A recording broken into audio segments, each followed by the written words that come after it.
नमस्कार दोस्तों। आज की जो क्लास रहेगी उसमें मैं आपको क्लास 8th का मैथ्स का चैप्टर नंबर 4 डाटा हैंडलिंग, जिसको हम हिंदी में कहते हैं आंकड़ों का प्रबंधन, इसके बारे में पूरी बेसिक जानकारी दूंगा। ठीक है, तो बने रहिएगा हमारे साथ लास्ट तक। इस चैप्टर में आपका जितना भी बेसिक है या फिर आपको जो जो पढ़ना है वो पूरी जानकारी इस वीडियो में रहेगी। शुरू करते हैं आज की क्लास। डाटा हैंडलिंग में हम बेसिकली क्या करते हैं, डाटा को रिप्रेजेंट करते हैं। ठीक है, और बात आती है आपकी कि ये जो डाटा है या आंकड़े हैं ये होते क्या हैं। तो ये डाटा किसी भी टाइप का हो सकता है। ठीक है, जैसे मान लीजिए कि पिछले 5 टेस्ट मैचों में एक बल्लेबाज है, एक बैट्समैन है, उसके द्वारा बनाए गए टोटल रन कितने हैं, ये भी एक डाटा हो सकता है। ठीक है, या फिर ये एक डाटा हो सकता है कि आपकी क्लास में विद्यार्थियों के द्वारा यूनिट टेस्ट में लाए गए जो नंबर हैं वो भी आपके क्या हो सकते हैं, डाटा हो सकते हैं। ठीक है, तो डाटा जो है वो किसी भी प्रकार का हो सकता है। अब हमें इस चैप्टर में सबसे पहला टॉपिक क्या पढ़ना है उस पे आते हैं। सबसे पहला टॉपिक है आपका पिक्टोग्राफ। क्या है? पिक्टोग्राफ।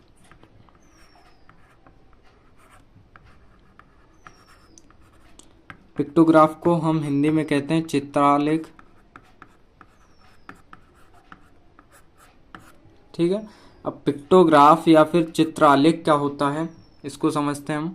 आपको पिक्टो यानी इसके नाम से ही समझ में आ रहा होगा, या फिर चित्रालेख तो ऐसा आलेख जिसकी सहायता से हम डाटा को क्या करते हैं, पिक्चर्स के रूप में रिप्रेजेंट करते हैं, वो क्या कहलाता है आपको, पिक्टोग्राफ या फिर चित्रालेख कहलाता है।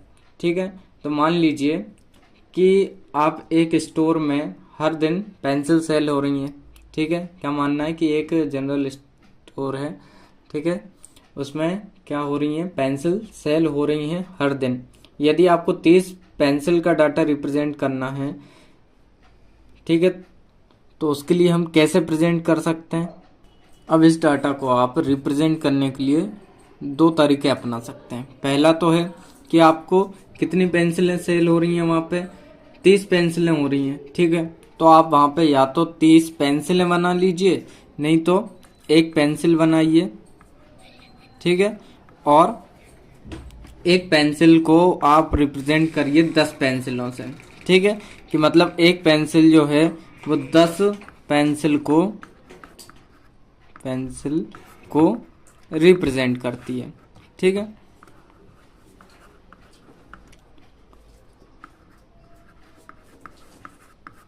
आपकी एक पेंसिल जो है वो कितनी पेंसिलों को रिप्रेजेंट कर रही है, 10 पेंसिलों को रिप्रेजेंट कर रही है। तो अब आपको डाटा कितनी पेंसिलों का देना है, 30 पेंसिलों का। ठीक है, तो आपकी मान लीजिए कि मंडे को आपकी, फिर यहाँ पे ट्यूसडे को और वेडनेसडे को कितनी कितनी पेंसिलें सेल हुई, तो यहाँ पे कितना आएगा, आपको टोटल 30 सेल करनी थी, तो यहाँ पे ये हो गई 10, 20 और ये 30। ठीक है, ये आप इस टाइप से सेल कर सकते हैं। उसके बाद यदि आपने मान लिया कि एक पेंसिल जो है 15 को शो कर रही है, तो जब वो एक 15 को शो करेगी तो आप उसको कितनी बनानी पड़ेंगी, टोटल आपको 2 पेंसिलें बनानी पड़ेंगी। ठीक है, उसके बाद आप मान लीजिए कि अब 30 ना होके 25 पेंसिलें हैं। ठीक है, कितनी पेंसिलें आपको हर दिन सेल हो रही हैं, 25 पेंसिलें हो रही हैं। तो 25 पेंसिल के लिए आप क्या करेंगे, एक 10 की मानी आपने, तो ये हो गई 10। ठीक है, ये हो गई 20। अब 25 के लिए क्या करेंगे, हम आधी पेंसिल बनाएंगे। कितनी पेंसिल बनाएंगे, आधी। ठीक है, इतना समझ में आपको, एक बार फिर से देख लीजिए। पिक्टोग्राफ यानी चित्रालेख में आपको करना क्या रहता है कि चित्रों के द्वारा किसी भी डाटा को आपको रिप्रेजेंट करना रहता है, किसी भी डाटा को आपको बताना पड़ता है। अब एक स्टेशनरी पे हर दिन पेंसिलें सेल हो रही थी। ठीक है, तो कितनी पेंसिलें सेल हो रही थी, 30 पेंसिलें सेल हो रही थी। ठीक है, तो उसके लिए आप किस टाइप से बता सकते हैं, या तो आप 30 पेंसिलें बना लीजिए, नहीं तो एक पेंसिल बनाइए और उसको कितनी भी पेंसिल में आप रिप्रेजेंट कर सकते हैं। तो यहाँ पे हमने एक पेंसिल को 10 पेंसिलों के रूप में रिप्रेजेंट किया। तो यहाँ पे ये 10, 20, 30। फिर यहाँ पे हमने लिया था 15, एक पेंसिल से 15, तो 15 और 15 30। फिर यहाँ पे 25 पेंसिलें हो रही थी, तो 25 के लिए हमने क्या किया है 10, 20। और जब भी आपको आधा लेना हो मतलब, तो उसके लिए हमें क्या करना पड़ेगा, आधी पेंसिल बनानी पड़ेगी। ठीक है, तो ये हुआ हमारा पिक्टोग्राफ। इसके बाद आता है नेक्स्ट टॉपिक बार ग्राफ, या इसको हम कहते हैं हिंदी में दंड आलेख। ठीक है, अब बार ग्राफ में आपको क्या प्रेजेंट करना रहता है। देखिए, बार ग्राफ जो है वो ग्राफ पेपर पे शो करना रहता है। ठीक है, तो यहाँ पे मान लीजिए एक स्कूल है और एक स्कूल के 8th क्लास के कुछ बच्चे हैं। ठीक है, तो उन बच्चों के यूनिट टेस्ट में कुछ मार्क्स आए हुए हैं। ठीक है, तो सबसे पहले हम एक ग्राफ बनाते हैं।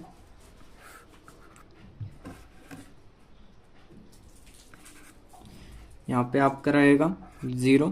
ठीक है, उनके यहाँ पे मैथ सब्जेक्ट, यहाँ पे इंग्लिश और यहाँ पे हिंदी, ये इतने रिप्रेजेंट हो रहा है यहाँ पे। ठीक है, और टोटल यूनिट टेस्ट कितने मार्क्स का था, वो था आपका 20। तो ये हो जाएगा 5, 10, 15 और 20। मान लीजिए 20 मार्क्स का आपका क्या था, टेस्ट था। तो आपके यूनिट टेस्ट में मैथ में आए मान लीजिए आपके 10 मार्क्स, तो ये जाएगा अपना 10 तक। उसके बाद इंग्लिश में आपके मान लीजिए आए हैं 15। ठीक है, तो 15 कहाँ है, यहाँ, तो यहाँ क्या जाएगा अपना 15। उसके बाद हिंदी में आपके मान लीजिए कि 20 आउट ऑफ 20 आ गए, तो हिंदी का यहाँ से बनेगा। तो इस टाइप से आपको बार ग्राफ शो करना है। ठीक है, या फिर आपको ऐसा हो सकता है कि बार ग्राफ आपको दिया रहेगा और उसमें पूछ लिया जाएगा कि कितने बच्चों के हिंदी में सबसे ज्यादा मार्क्स आए हैं, या फिर ऐसा कौन सा बच्चा है जिसके इंग्लिश में 15 मार्क्स आए हैं, या मतलब किसी भी टाइप के क्वेश्चन उसमें पूछ लिया जा सकता है। ठीक है, तो बार ग्राफ यदि आपको आता है तो इस टाइप से शो करना है। इसके बाद आता है आपका डबल बार ग्राफ, जिसको हिंदी में बोलते हैं द्विदंड आलेख। ठीक है, इसमें भी आपको एक एग्जाम्पल के थ्रू समझाता हूँ। अब मान लीजिए आपके फिर से वही एक यूनिट टेस्ट हुआ। ठीक है, PT1 हुआ, उसमें बच्चों के नंबर हिंदी, इंग्लिश और मैथ सब्जेक्ट में जो भी आए हों, और उसके बाद आपका PT2 हुआ। तो देखिए, डबल से मतलब क्या समझ में आ रहा है, तो डबल का मतलब है कि एक ही बार ग्राफ पे आपको 2 डाटा प्रेजेंट करना है। ठीक है, तो डबल बार ग्राफ में आपको क्या करना है कि एक ही आपका ग्राफ पेपर रहेगा, उस पे आपको डबल डाटा रिप्रेजेंट करना है। ठीक है, तो देखिए यहाँ पे एक एग्जाम्पल के थ्रू समझते हैं। अब आपका एग्जाम्पल वही सेम जो पिछली बार लिया था हमने, वही एग्जाम्पल लेते हैं कि आपका PT1 हुआ, उसमें आपके मान लीजिए हिंदी में कितने मार्क्स आए आपके, हिंदी में यहाँ पे आए आपके 15 मार्क्स। ठीक है, PT1 में। और उसके बाद PT2 हुआ, ये होगा आपका PT1, और उसके बाद आपका हुआ PT2। तो उसमें आपको थोड़ी शर्म लगी तो आपने थोड़ी मेहनत कर ली। ठीक है, तो उसके बाद आपके आ गए 20 आउट ऑफ 20। तो यहाँ से ये 20 का जो ग्राफ बनेगा ना, वो आपका यहाँ से एक ही ग्राफ रहेगा। ठीक है, इसका अलग से ग्राफ नहीं बनेगा। उसके बाद इंग्लिश में आपके PT1 में तो अच्छे आए, मान लीजिए आपके यहाँ पे 17 आए। ठीक है, तो ये 17 तक यहाँ तक जाएगा। ठीक है, उसके बाद इंग्लिश में आपके PT1 में तो अच्छे आए, उसके बाद आपके 10 मार्क्स आए PT2 में, तो ये इस टाइप से होगा। फिर आपके मैथ्स में पहले तो मान लीजिए आपके आए 10 आए, उसके बाद आपने थोड़ी मेहनत कर ली तो 15 आ गए। तो ये इस टाइप से डबल बार ग्राफ पे शो होगा। बस आपको इतना याद रखना है। ठीक है, तो डबल बार ग्राफ में एक ही ग्राफ पेपर पे डबल क्या होंगे, डाटा शो होगा। ठीक है, अब आता है आपका अगला टॉपिक ऑर्गेनाइजिंग डाटा, जिसको हिंदी में कहते हैं आंकड़ों का संगठन। इसमें आपको बेसिकली करना क्या रहता है कि आपको कुछ डाटा दिया रहेगा और जब भी आपको ऑर्गेनाइजिंग डाटा रहेगा तो उसमें बहुत सारे एक ही चीज बहुत बार रिपीट हो रही होगी।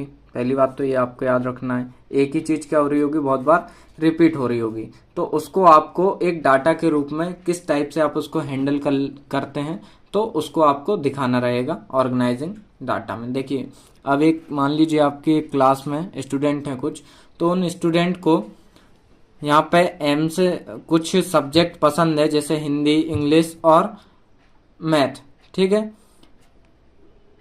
तो कितने स्टूडेंट को कौन सा सब्जेक्ट पसंद है ये हमें नीचे दिया हुआ है, तो हमें बताना है कि कितने स्टूडेंट को जो है मैथ या इंग्लिश या हिंदी पसंद है। तो नीचे ये सब्जेक्ट दिए हुए हैं कि किसको कौन सा सब्जेक्ट पसंद है, ठीक है। तो इसके लिए हम क्या करते हैं, यहाँ पे एक टेबल बनाते हैं, ठीक है, जिसमें सबसे पहला होगा सब्जेक्ट, जिसको हम हिंदी में कहते हैं विषय, ठीक है। उसके बाद यहाँ पे इसके बाद आता है मिलान चिन्ह। मिलान चिन्ह को हम क्या कहते हैं हिंदी में, टैली मार्क्स, सॉरी इंग्लिश में क्या कहते हैं, टैली मार्क्स। उसके बाद आता है आपका बारंबारता। बारंबारता, फ्रीक्वेंसी,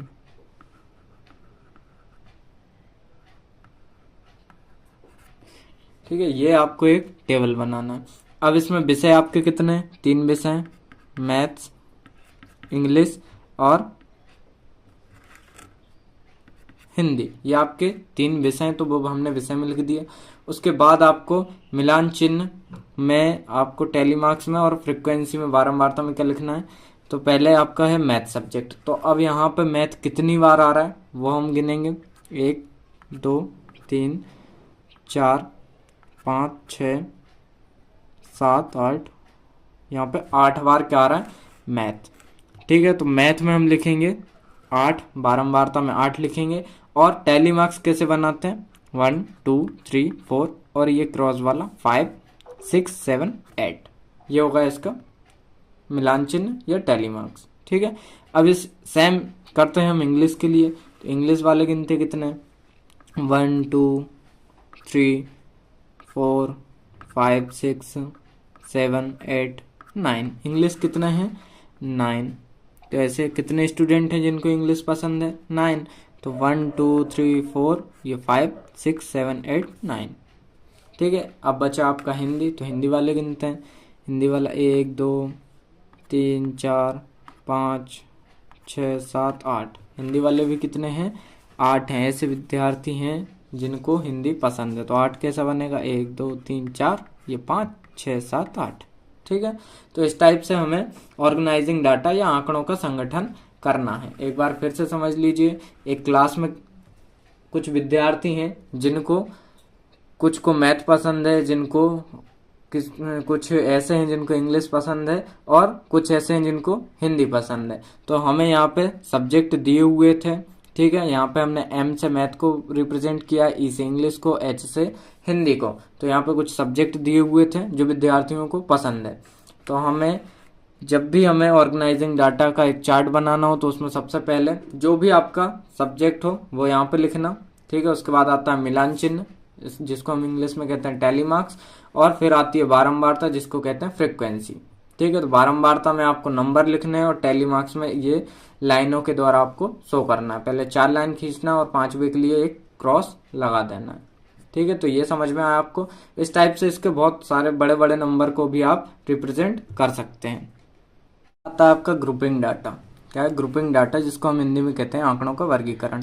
इसको हम किस टाइप से समझ सकते हैं, देखिए, जब भी आपका कोई छोटा डाटा होता है तो उसको हम, आपका जो दंड आलेख हुआ, ठीक है, उसका चित्रालेख हुआ, मतलब पिक्टोग्राफ हुआ, या फिर बार ग्राफ हुआ, डबल बार ग्राफ हुआ। तो जब भी कोई छोटे से भी आपके आंकड़े रहते हैं, आंकड़ों का यहाँ पे मतलब क्या है कि आपका जो डाटा रहता है छोटा, उसको तो हम उनके द्वारा रिप्रेजेंट कर देते हैं। लेकिन जब बात आती है कि आपका डाटा बहुत बड़ा हो, तो उसको हम किस टाइप से आप यहाँ पे रिप्रेजेंट करेंगे।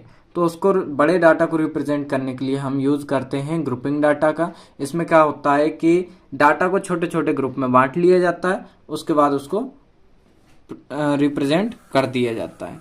ठीक है, तो यहाँ पे हमने एक डाटा लिया है, एक स्कूल का डाटा है क्लास 8th का।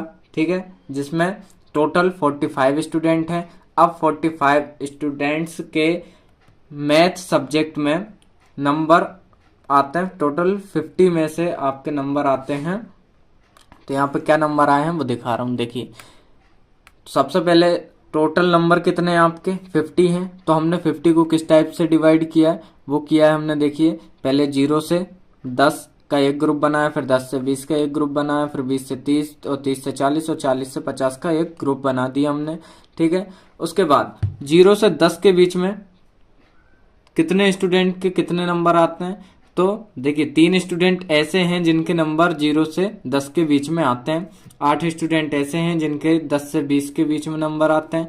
उसके बाद 14 स्टूडेंट ऐसे हैं जिनके 20 से 30 के बीच में नंबर आए हैं। 16 स्टूडेंट ऐसे हैं जिनका 30 से 40 के बीच में नंबर आए हैं। और 4 स्टूडेंट ऐसे हैं जिनके 40 से 50 के बीच में नंबर आए हैं। ठीक है, मतलब 4 ऐसे टॉपर स्टूडेंट हैं जिनके 40 से 50 के बीच में नंबर आए हैं। तो आपके टोटल स्टूडेंट कितने हुए, टोटल स्टूडेंट हो रहा है यहाँ पे 45। ठीक है, तो अब इनका हमें क्या करना है, टैली मार्क्स बनाना है। तो टैली मार्क्स को हम किस टाइप से बना सकते हैं वो देखते हैं। देखिए पहले कितने आए हैं, 3 स्टूडेंट हैं, 3 के लिए 1 2 3। उसके बाद 8, तो 8 को कैसे रिप्रेजेंट करेंगे, 1 2 3 4, ये होगा 5 6 7 8। उसके बाद 14, 1 2 3 4, ये होगा 5 6 7 8 9 10 11 12 13 14।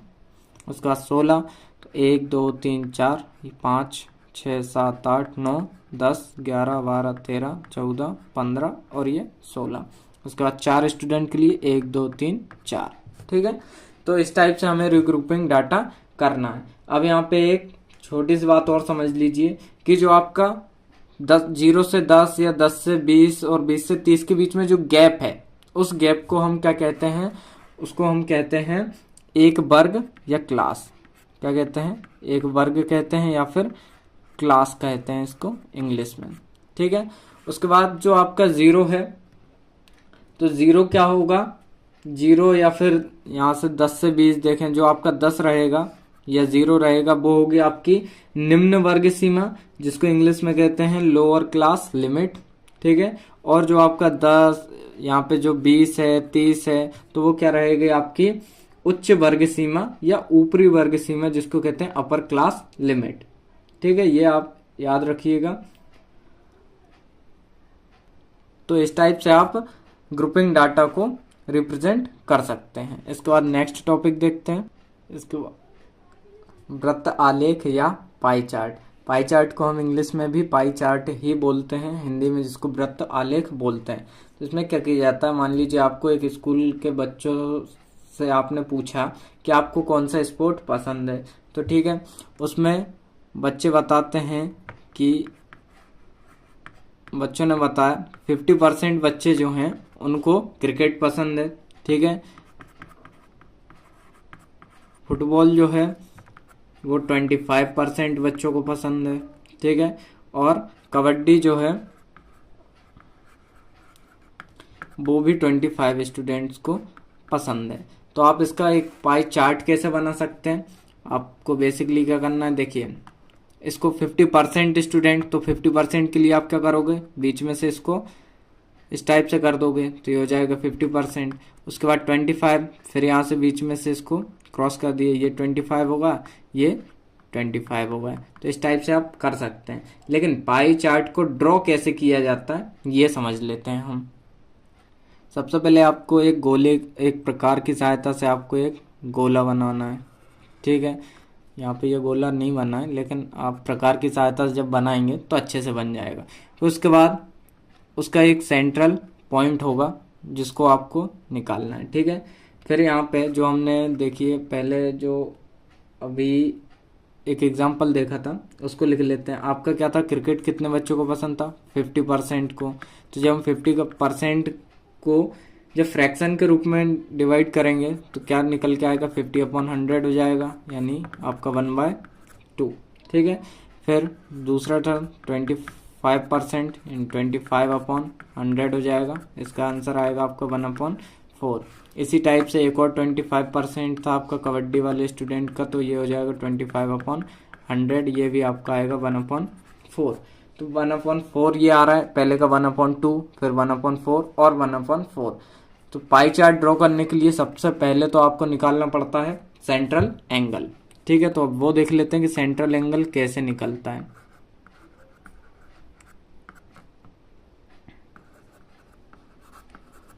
सेंट्रल एंगल निकालने के लिए आपको जब भी कोई चीज परसेंट में दी है तो उसको सबसे पहले तो फ्रैक्शन में बदलिए। यहाँ पे हमने बदल लिए, पहला आ रहा 1/2, फिर 1/4 और 1/4। तो 1/2 पहले वाले का हम सेंट्रल एंगल निकालते हैं। सेंट्रल एंगल मतलब आपको बीच का कोण निकालना है, तो उसके लिए हमें क्या करना पड़ता है, 360 डिग्री से इनटू करना रहता है। ठीक है, क्या करना रहता है, इनटू करना रहता है। जब इसको हम डिवाइड करेंगे तो आएगा आपके पास 180 डिग्री। ठीक है, अब यहाँ पे दूसरा था 1/4, तो 1/4 के लिए क्या आएगा आपका, वही सेम 1/4 इंटू 360। जब इसको करेंगे तो आपका आंसर आएगा 90 डिग्री।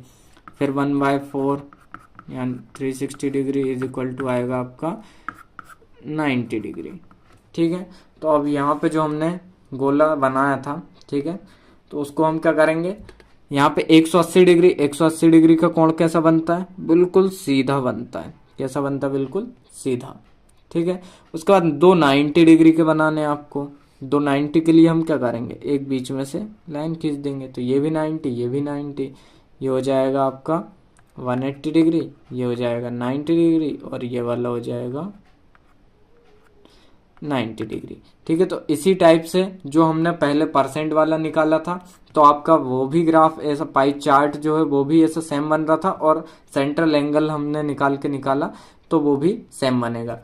तो पाई चार्ट बनाने के लिए आपको बेसिकली क्या करना है, सबसे पहले तो प्रकार लेना है, उसकी सहायता से एक आपको गोला बनाना है। ठीक है, फिर जो भी आपको क्वेश्चन दिया उसका सेंट्रल एंगल निकालना है, और सेंट्रल एंगल निकालने के बाद उसको आपको ड्रॉ करना है।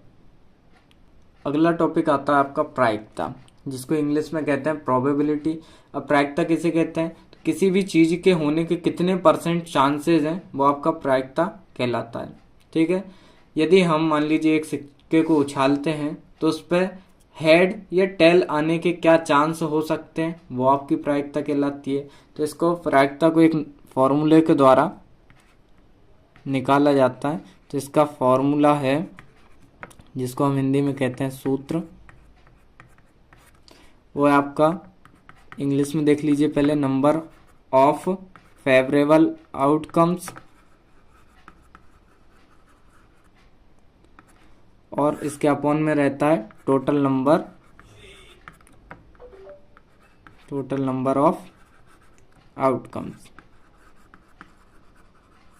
ये आपका हो जाएगा प्रायिकता का फॉर्मूला। ठीक है, प्रोबेबिलिटी का इंग्लिश में होगा नंबर ऑफ फेवरेबल आउटकम्स, और अपॉन में उसके total number of outcomes. Hindi में होगा आने वाले परिणामों की संख्या, और बटे में होगा उसके कुल परिणामों की संख्या। अब मान लीजिए यदि आप एक पासे को फेंकते हैं तो क्या आ सकता है। ठीक है, पासा तो सभी ने देखा होगा, डाइस, टोटल नंबर कितने होते हैं उसमें, 6, 1, 2, 3, 4, 5 और 6। अब हमने यदि उस पासे को या डाइस को फेंका तो उसमें से 6 नंबर में से कोई सा भी नंबर आ सकता है। ठीक है, मान लीजिए कि आपसे पूछ लिया कि 3 आने की प्रायिकता क्या होगी, 3 आने की प्रोबेबिलिटी क्या हो सकती है, तो 3 उसमें कितने बार आ सकता है, केवल एक बार आ सकता है, तो उसका हो जाएगा 1/6 आंसर। ठीक है, उसके बाद आपसे पूछ लिया मान लीजिए कि सम संख्या आने की प्रायिकता क्या हो सकती है, तो सम संख्या मतलब इवन नंबर के क्या क्या आ सकते हैं, इसमें 2, 4 और 6 कितने सम संख्याएं आ सकती हैं, कितने इवन नंबर आ सकते हैं आपके, कितने आ सकते हैं, 1, 2 और 3। तो ये हो जाएगा 3/6। इसका मतलब इसको जब हम काटेंगे तो 1/2 इसका आंसर होगा। ठीक है, उसके बाद मान लीजिए आपसे पूछ लिया कि 4 से कम आने की प्रायिकता क्या होगी, तो 4 से कम कौन कौन से नंबर आ सकते हैं। 4 से कम लेना है, 1 2 3, ये आ सकता है 4 से कम में। तो कितने नंबर आ रहा है आपके, 3। तो ये हो जाएगा 3/6, मतलब इसका भी आंसर क्या आएगा आपका 1/2। तो इस टाइप से आपको प्रायिकता वाले जितने भी क्वेश्चन आते हैं सबको आपको एक ही प्रकार से सॉल्व करना है। कुछ नहीं करना, बस आपको फॉर्मूले में वैल्यू पुट करना है और बस थोड़ा सा दिमाग लगाना है।